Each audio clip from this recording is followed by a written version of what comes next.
Welcome to the best life possible, where we talk about changing your mindset, taking care of yourself, and living real good. And here's your host, Music Carolyn. Hey, y'all. Today, we are going to talk about value and worth. We are talking with Cassandra Lane, author of We Are Bridges, a memoir published by Feminist Press, set to release April 20th, 2021. This year, a few months from now. So excited for this. Cassandra is also, right? So Cassandra is excited. also a mom of one. Mr. Solomon is his name. And she's also managing editor of LA Parent Magazine, a local magazine that supports parents. We're talking today about value because she recently posted on her Facebook page that this was the word that was going to define her year. And given the many things that are coming to you this year, I just wanted to touch base with you about abundance, about hoping, about wishing, but also about value when things start to actually happen that you've longed for a long time. So that's what we're talking about today. Cassandra, I will let you start. I know you wanted to talk about value and worth. So if you want to go ahead and start about that, we'll explore.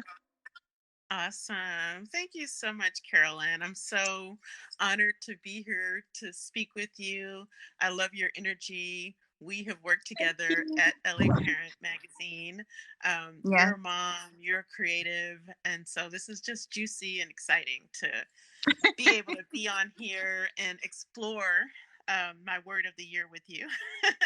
Yeah. I love what Yeah. you're doing, and I love that it's falling under that umbrella of abundance, Yes. um, because value and abundance definitely go together. So I guess I'll just back up and say that I'm not a big resolutions person. I don't necessarily set like hardcore resolutions for the new year. But I do reflect. I'm always reflecting, and I do start reflecting at the about a month before the new year with Mm-hmm. somewhat of a vision. I journal a lot, and so I kind of journaled in December, just giving thanks, just in awe about all that had occurred in Mm-hmm. 2020. Um, and I didn't really think about this tradition I kind of started where I choose my word of the year because I don't like to force it. I like it to just come to me, and so it generally comes, I don't know, a few weeks or a month into the new year after kind of I don't know, steeping in the year and seeing what the flavor is. Mm-hmm. I don't even remember 2020 if I got that word at all. It was such a crazy year. I think Right. looking back at it, looking back at it, I will assign something to it. But I don't know. I was thinking about just the new year, things that had already occurred in 2021, my book, and the word that came to me was value. Um, and the voice just said, "That's the word. That's what I want you to focus on this year." And Mm-hmm. so that's one year. It was in 2017. My word was integration because I was looking at leaving my job at the Dodgers where I was working. Mm-hmm. Mm-hmm. And it was great, but it just took so much of my time, and I wasn't being able to write. I've been working on this book for years, and Mm-hmm. so I did leave that job to take a major pay cut. To get back into writing and editing and to hopefully have more time to work on my book. Mm-hmm. And because I took a lower paying job, I ended up giving up the studio, my writing studio, which is in the back of the house, a separate structure, and we rented it out for the income. And so my Mm-hmm. idea was to integrate, all of my work and books into the house. We added on to the main house, and I just sort of played with that word that year, how to integrate things that Mm-hmm. seem separate so that they work into this whole. And it just helped me sort of accept giving up my writing studio for the time being, and Mm-hmm. to look at the value of just being inside the house. I don't have to worry about running out to the studio when I've left something. Everything's here in this one space, and I've just made it work. And Mhm. so this year, with value, I think I want to look at, everything around that word when it comes to, how do I value myself? Mhm. Money wise, time wise, how do I value others? So it's a word, it's an exploratory phase that I'm in right now, looking at Mhm. so many themes around that word, and it's something that I don't think that I value myself as much as I should have over recent just most of my adult life probably, and it's something that I definitely Okay. I want to change that. Mhm. So Okay. I can understand that. I love hearing you say you knew that you had to take a beat and take a much lower paying job so that you had the opportunity and the time to write. Can you talk mhm, about the personal value of needing to create and how the exchange of money kind of you literally have to decide for yourself mentally? What can I how can I value my creative juices but still be right. true to the fact that I need to earn money? Can you talk about the process of making that decision and how maybe even people in your life helped you through it, or some things maybe you had to work through with other people, or opinions you had to work through with other people about making that change? Absolutely. And so with that, I'll go back to when I first said I wanted to be a writer. My mom said I was about 11, 10 or 11. Um, Mm, I loved reading. It was just, I loved what books did for me. I loved watching my mom read. I think that's how I fell in love with reading, watching her read her mhm. romance novels. And she would just be so engrossed in she would have her feet crossed at the ankles and they would just be twitching. And I just wanted to know what is in these books. So I first started sneaking and reading her romance novels at a very Yes, young of age. course.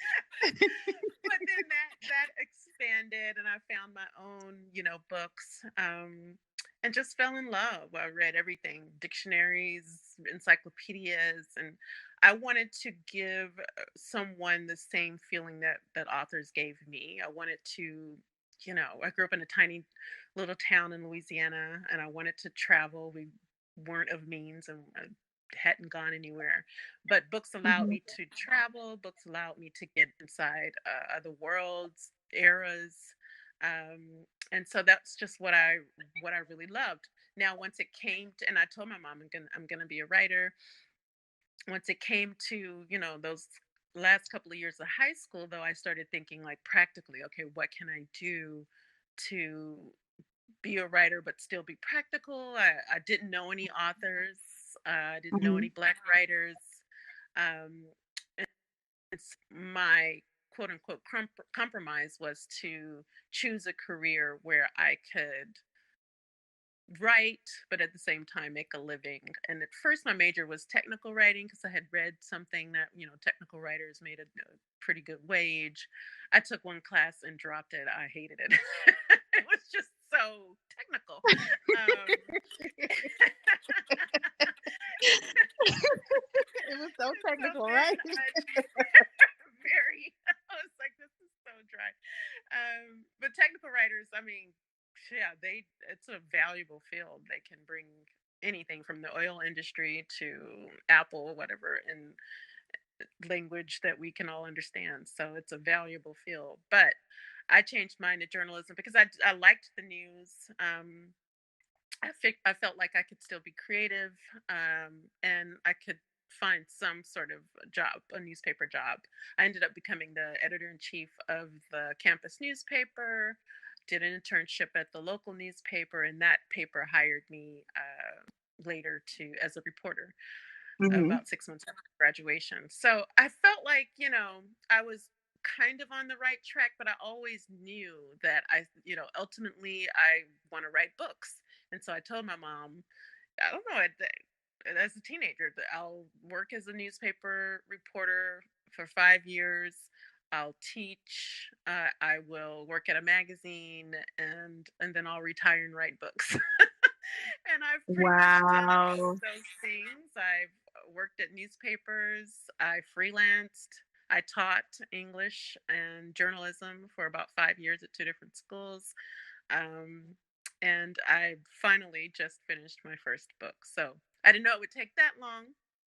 So I mention all of that just to say that there's always been this tug of war between, um, you know, working under the umbrella of writing to Mhm. make a living, but at the same time knowing that I wanted to write books Mhm. and feeling that there was worth, and valuing that. So I earlier Mhm. said that I don't necessarily always value myself, but I guess there's a part of me, that little girl self, who still value um, the artist, the author inside of me, that part of my soul that wanted to be and wants to be an author. Mhm. And so no matter what decisions I've made, just to be, safe, secure, have somewhat um, some income coming in, I always come back to that. It's just been my North Star. And so Mhm. before I became a mom, I did leave in 1999, I believe it was. I did leave my full time newspaper job to freelance and write and go back to school to do an MFA in creative writing. Um, and then I left again, even after I became a mom, a job in 2012. I knew it was temporary, but I had 6 months to just really pour energy into the manuscript before I Mhm. started working. So there's just been like, I haven't gone all the way out, and it's always been to these temporary breaks from the traditional career world, but I've Mhm. always sort of been drawn to come back to that really deep place in me, this voice that says this is what you're supposed to do. And I just try to Yes. work around that to, in the society that we live in, to support to support myself, and then also to help support my family now. Mhm. So there's always these two things that I'm balancing: the responsible um, income maker, and the artist who wants to just be in a mountain somewhere writing. Right. I think that's one thing we can definitely say we share is Mhm. just my work in the music business has always been very next to aligned, if you will, or in opposition to Mm, my desire to sing and to write songs and to right. contribute to, the lexicon of soul music and jazz and Absolutely. gospel. And it's a thing that when I think about value, I truly believe that there is no value in me as a music business professional without me having the need or the push to be a creative. I almost feel like it's required for me to be a successful professional because I can always remind myself that I don't have a job without these creators. I can think to Absolutely. myself that, okay, I'm in a better position. I have a great salary and, I do this really important work. But without these songs and without these creatives, beating out all these crazy ideas and putting in the work and the long hours and the blood, sweat, and tears and the life and the experiences. Without them taking the time to do that, I don't have a professional job. There is no music industry without the creative. And so Absolutely. when I think about the value of being a creative, I almost literally have to fight myself sometimes. Like, yes, you do have a job, but the creative part is a part of who you are, and you have to do that too. You Yes. Yes. so that's so interesting to hear you say like this. There's always this pull to do it, and it's like because it's a part of the lifeblood, right? Yes. Of also working. Absolutely. Yeah. And unfortunately, we live in a society that doesn't treat it. Even though, we truly understand, and appreciate music and art and writing, we don't put that. We live in a society that doesn't give it what it's worth. Right. So, artists get just taken advantage of. So many people that we admire, uh, are poor, died poor. Mhm. And it's just heartbreaking. We are like Yes. idolizing their works, and you think of someone like Zora Neale Hurston, and Mhm. yet, you know, dying poor, Mhm. and in debt. It's heartbreaking. Um, Right. I feel in terms of value and worth, I also have this really strong desire to not be that person and to make sure other creatives that I'm able to interact with don't have that experience, that they learn enough about the music business and business in general to create, but also be very successful and make money and right, be organized and to know any person who's going to be on their team to know what they do so that if something is hmm not above board, they will be able to call it out and say, "Oh, no, no, no, that's not how that works," right, and protect right, themselves, you know? exactly, That's so exactly. When it important. comes to contracts and all of that, yes, Yeah, exactly. yeah. Yeah. So I know you had some specific words you wanted to share about the differences between value and worth. Can you talk hmm about that? So I was looking at the etymology of the word value. Like I said, I'm still in my exploratory phase. Just wondering why this word came to me now, and just I'm eager to see what's going to unfold over the year. So anyway, it comes from the old French word. It's a feminine word, um, and the etymology is to be strong, to be worth, to wield. So I thought that was really fascinating. Like, to be strong. Sometimes when we're asking for what we're worth, it takes courage. Whether you're talking about negotiating a better salary, as we know that women are still not receiving equal pay, and that's even more drastic when it comes to us as Black women. I know that Mhm, every job that I've worked in, later I found out that I was not getting paid uh, what my equals were getting paid, and so mhm, just dealing with that, um, it feels like a betrayal. Yes, it is widespread, but there's a lot of, for me, anger. Um, mm, because you see yourself struggling, working hard, you're complimented for your hard work and your talent, and then at the end of the day, you realize that you're not being, the money is not where the words are. You're not being paid. Um, yes. Yeah. you're not receiving equal pay, and so it is infuriating. And but at the same time, you still know that you still have to understand that you have great value and great worth. No one taught me how to negotiate. No, I saw my mother being, underpaid, working so hard, but Mhm, still at one point, below the poverty line, and mhm, training young people who came in and were promoted over her. I just mhm, remember that being a huge theme of her working life, and wonder how, as a child, I internalized that. Uh, didn't know, going into the newspaper world when I first went in, that I could have tried to negotiate my salary. Didn't have the language to do that. So there's mhm, just a lot of, here I am in my late 40s, playing catch up. Um, Looking at language. I have at this point negotiated a few things, but I definitely want to get, as the word says, stronger and more courageous at that. mhm, Um, and this is the time. I think Black women are just have a platform now that mhm. we're just seeing so many women step into their power, and Yeah. society just needs to step up to that. So I was looking at that, the etymology of the word, um, and the definition. It's a fair or proper equivalent in money, commodities, especially for something sold or exchanged. And so we want to romanticize art and writing. It's like you can't put a value on it. You can't put a worth on it. It's this intrinsic Mhm. value. But we Yeah. all need to eat. Like my friend Tamika, another writer, was telling me, she was like, "We are mamas. Our Yeah. children need to eat." And so, yeah, no, we don't want to live in a transactional world in theory, but we are. Mhm. in a Mhm. transactional world. And so you will never be able to, and so I think when we tell ourselves, like, whatever you pay me, it's not enough.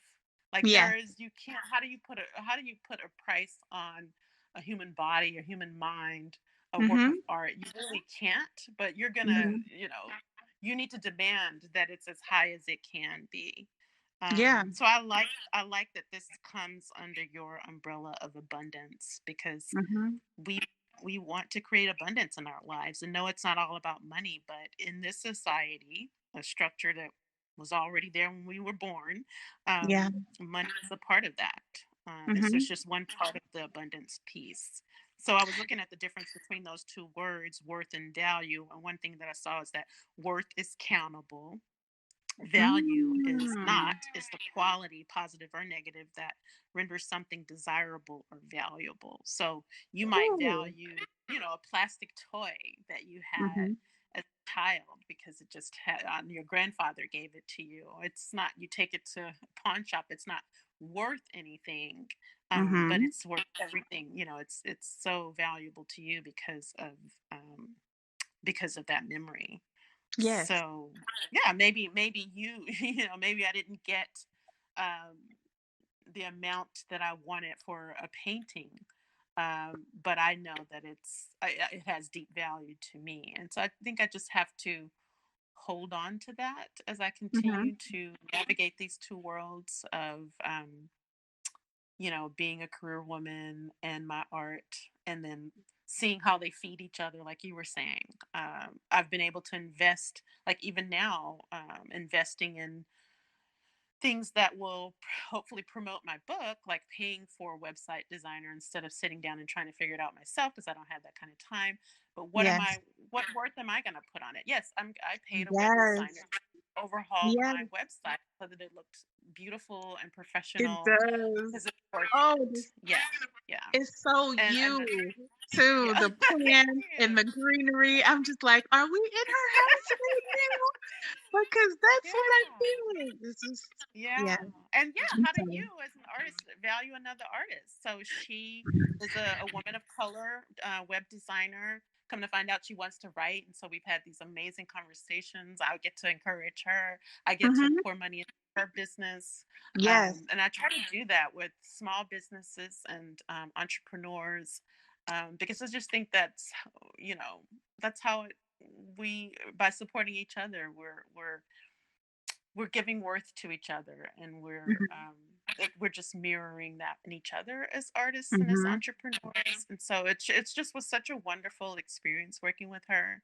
And now I'm Mhm. looking at a small boutique book publicist who I will, it's a bigger investment, and so I'm feeling a little bit shaky, like, oh my god. But I just value what she could bring to, or will bring to, the book, the Mhm. rollout that we've talked about. And so, yes, I'm going to continue to invest in myself, because you have to first say that you're worth it before, society will. Yes, I think when we talk about abundance, one of the biggest things is it has to be personally defined. And Hmm. because it's personally defined, it also needs to be personally practiced. Right. Yeah. And Exactly. so you have to figure out your favorite things. You have to figure out what abundance even means to you. Some people will see a certain salary or a certain home as just something they deserve. That ain't even the abundant thing. They're just like, this Right. is the point. But abundance would be 10 homes for Yeah. me, right? Right. For Yeah, some that's people, it's personal. just like, I just wanted a Cadillac. Mm. Right. Right. And it's for me, my idea of abundance has expanded because I think of my children. I know you mentioned your friend Tamika saying we're moms. There's almost Mm-hmm. this audacity, if you will, that we Hmm. get when we have children because we're thinking to ourselves, they have to be better than me. They have to have Exactly. more than me. They have That's right. to have a better life than me. And that we're not ashamed of the thought of them having a better life. We're, like there is nothing that stops us from thinking and knowing, I'm going to do something that's going to make their life better. And Right. that idea, this last year of my life, I've had to literally give back to myself, right? Mm. I've literally had to, Mhm. it's not just about me dying and giving them a better life, right? Mhm. It's not just about them having Mhm. a legacy.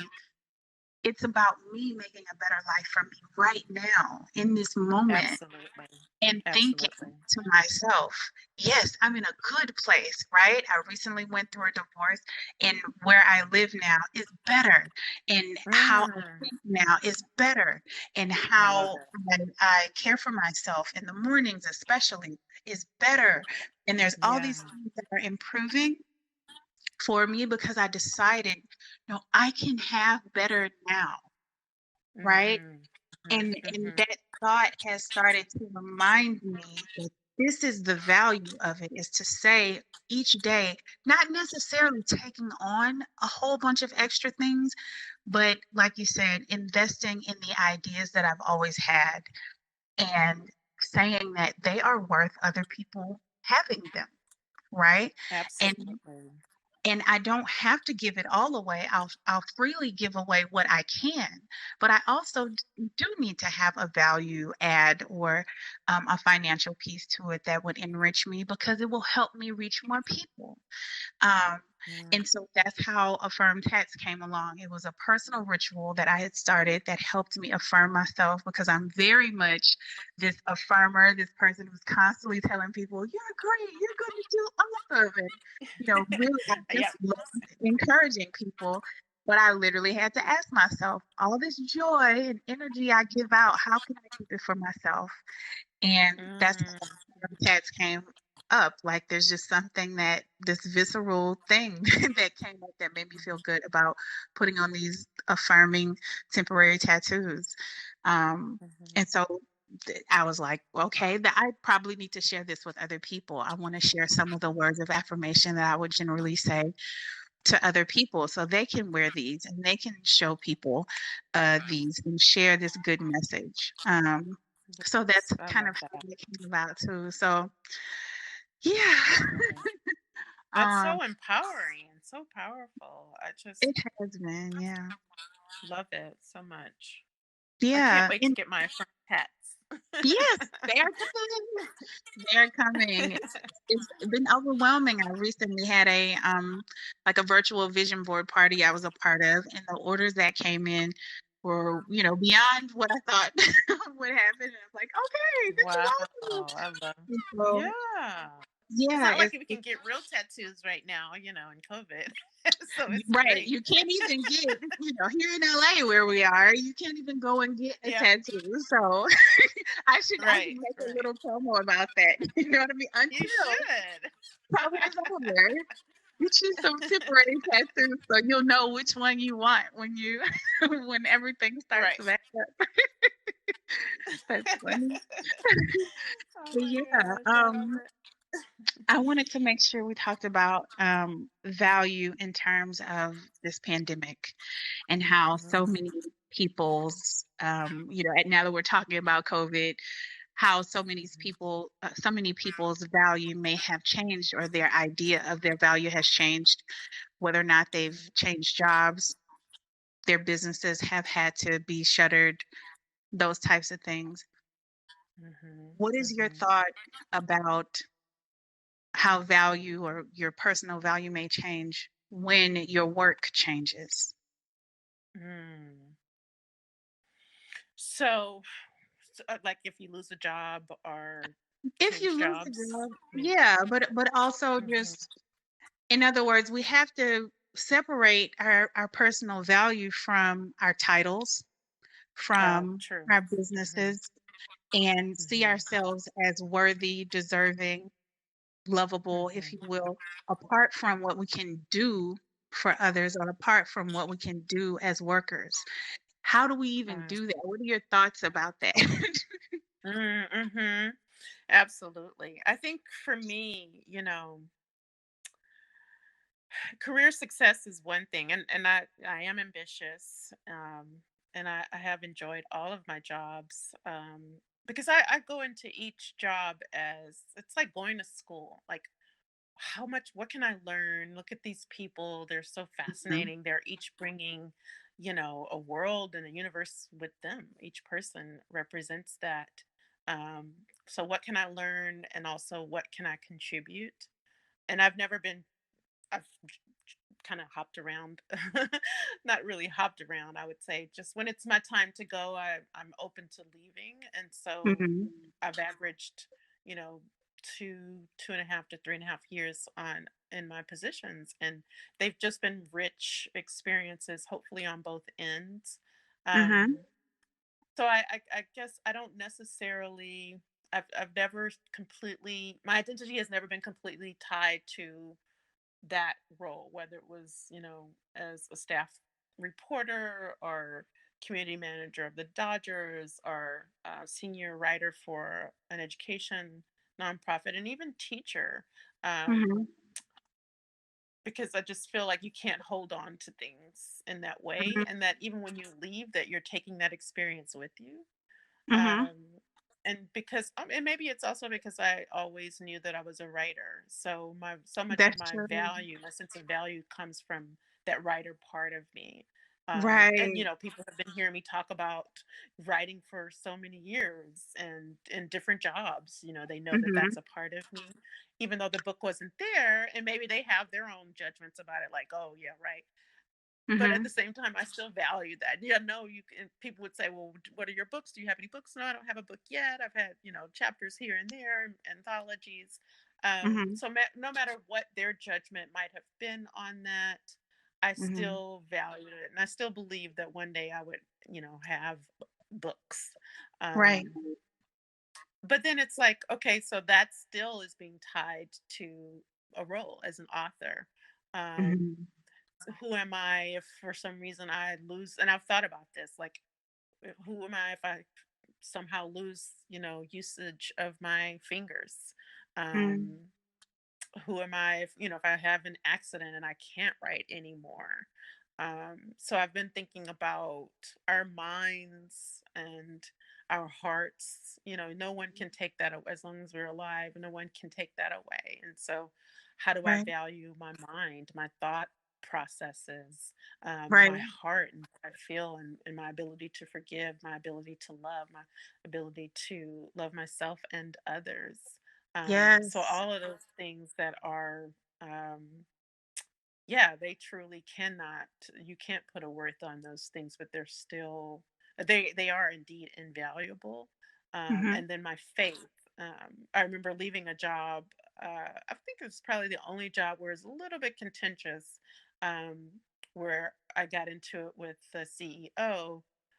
Mhm. Things were just kind of falling apart. Other people were leaving in droves. There were some layoffs, um, and she kind of disrespected me. She slammed her fists down on her Yes. desk, and I did it right back to her. And I was like, you don't talk to me like that. You don't own Mhm. me. I know whose I am. And I was talking Yes. about God.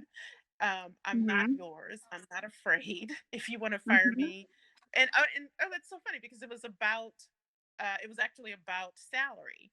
I had asked Ah. to go part time. I knew that I was on. It was I was working on my exit plan, Mhm. and I had asked to go part time because I wanted to work on the book, and it was just had become a toxic environment. But I didn't want Mhm. to leave loose ends at the work, and I hadn't completely figured out, income, post job. So I thought it was a win-win situation for me to go part-time, finish out Mhm. my assignments there for the like it was nearing the end of the year, and then Yeah. figure out what I was going to do next.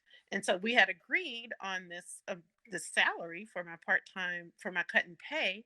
I got my Mhm. check and it was nowhere near what Yeah. we had agreed on. Mhm. And she was like this scary, kind of persona in the community. And um but I was furious, and I Yeah. went, and I calmly said, but she could tell that I was emotional, this is not Mhm. what we had agreed on. And I had my paperwork, and Mhm. she got defensive, and she like tried to, I guess, bully me and slammed her fist on her desk, and I slammed Wow. mine right back on her desk. Her big CEO desk. That's I was like, amazing. "You can fire me right now. This is not what we had decided. You Yes. don't own me. I'm not afraid of you. I know whose I am," and I pointed to the sky. Yeah.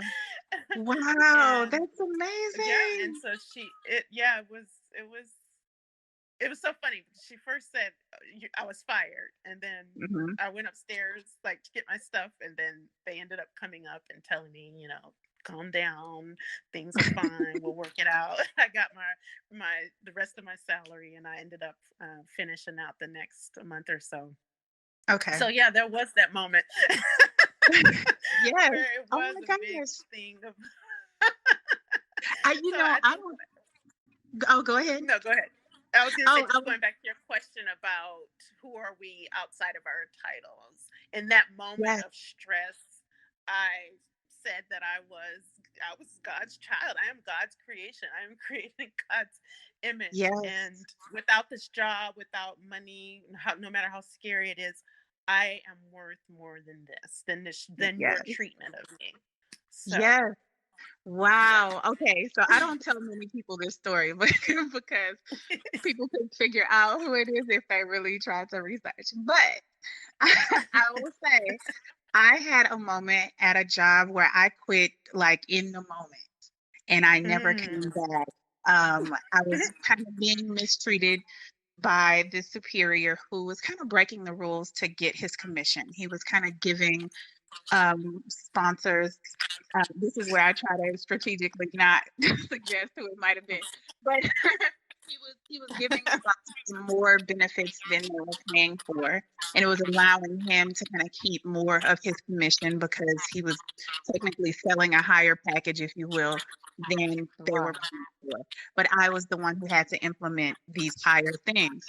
But meanwhile, Mhm. because he was trying to bury what he was doing, uh, I was unaware. So we had a sponsor come to a venue and they were asking me for things that were not in the package according to the deal memo that I had filed and Wow. telling me to do this and this and this. And I said, "You don't have that package." And sure enough, my boss calls me and he's like, "You need to do this, this, and this." And I said, "That's not in their package." And I did not have it in my day of plan. And I don't have the tools to do that. I'm not going to do it because they didn't pay for that. If they pay for it, call me and let me know and we'll figure out something.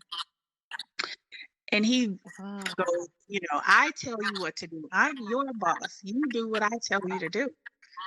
Oh my gosh. And I said, "My daddy don't talk to me like that." Exactly.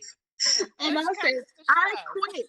I'm a woman and you don't help me put those tables down and you don't help me with all those people at the venue." And I'm telling him, like, "I don't All have the to do stuff. this." And I quit. And it was the day of a concert, a really big concert. And I don't know what Wow. happened because I quit in that Wow. moment. I got my stuff and I left. And I just remember feeling so empowered, but I was Yeah. not at all rich. Although I said my daddy don't talk to me like that, I knew my daddy probably couldn't pay my rent that month. Exactly. I left because I was like, "There's no way he's gonna think he can talk to me like this." And in that moment, Absolutely. my value of just needing to be respected was more Mhm. important than my financial state. Mhm. And so I Mhm. totally have had that moment that you're talking about, like, you will Mhm. not. And I don't care Exactly. how much money this is gonna cost me or what's gonna happen afterward. I value myself, especially I think I almost have a pet peeve. You're gonna talk to me like that face to face. I might be able to Right. get over it over a phone or something, but he like walked in with this imposing thing and it was like, "Oh no." Oh yeah, do not bully me. Yes, Yeah, I'm you will I'm not. easygoing, but yeah, no, do not. Yeah. So that's so funny. So many nobody's really heard that story in public. I hardly tell anyone because I can totally relate. I can totally relate. Yeah, but and I yeah, think it's shocking when it's well, you're easy to work with, likable, and I think sometimes that just gets misinterpreted as, oh, I It can do does. whatever I want with this person. And it's like, Mhm. no, I have another side. Yep. Yep. I don't go there often and I don't want to go there, but if pushed, I will. Like, if you take me there, we can go. Right. Yeah, and you realize, okay, this is my line. What is my line? and Mhm. and then, like I said, they rushed upstairs to like talk me down, and because they realized my value, like, oh my gosh, we need this person to finish out this. And Yeah. it was so funny. On my last day, she said, I really admire you. You closed your desk out with high integrity, with respect. um Mhm. so it was interesting that Came around. she said those words. Mhm, Yeah. mhm. Yeah, that, How to Influence People, the Dale Carnegie book.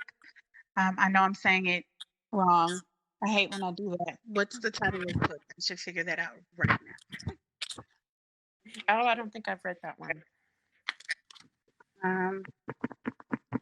I'm literally searching it for those who will be listening to this. How to Win Friends and Influence People. It's a Dale Oh, yes, Carnegie I've book, heard of it. and it's public domain at this point. So for those of you who don't have the book, you probably can find it online for free. Although you can also purchase it on Amazon or wherever you buy books. Um, Mhm, but yeah, it's a really old book, but it talks about that when you have conflict with other people, sometimes literally, putting your foot down, but still being in integrity, not cutting them off, literally shining, if you will, or acting in a way that's respectful, going forward allows them to pull back and say,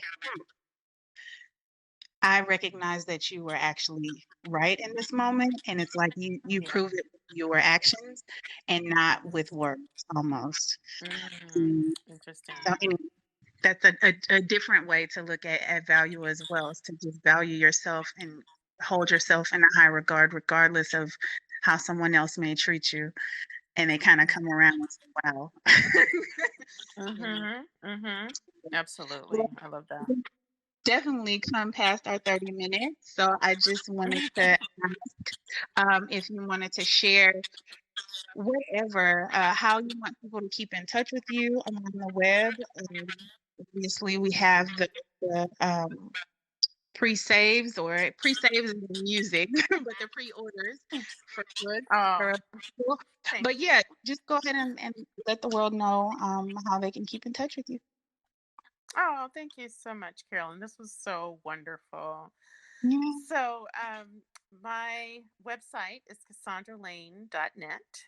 Mhm. And I am on Twitter at Cass Lane Writes, and on Instagram at Cassandra.lane71. And I wanted to say also that the book We Are Bridges,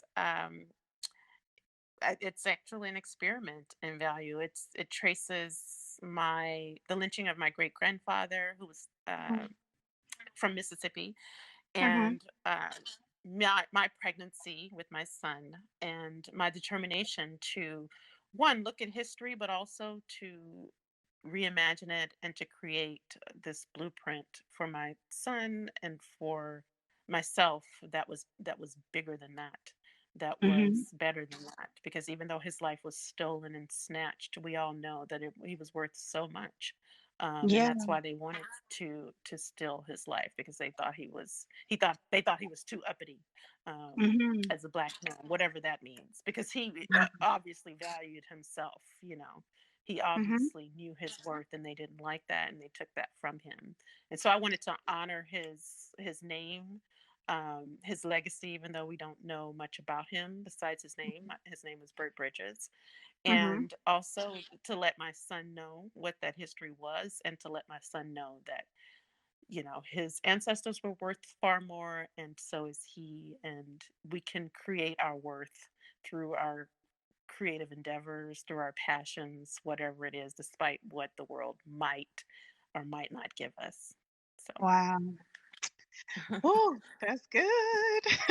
Oh, thank you, Wow. thank you. Yes.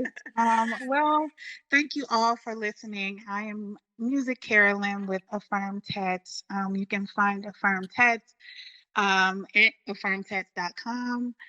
Also on Instagram, Facebook, and Twitter at AFFIRMTATS,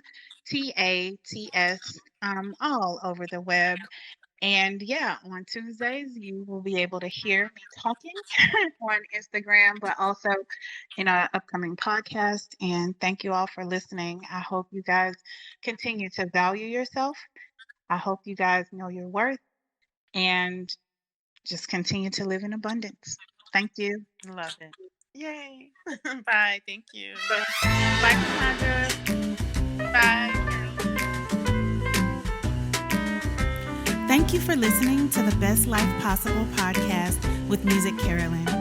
You can find us setting intentions on Sundays on Instagram, Facebook, and Twitter at Affirm Tats.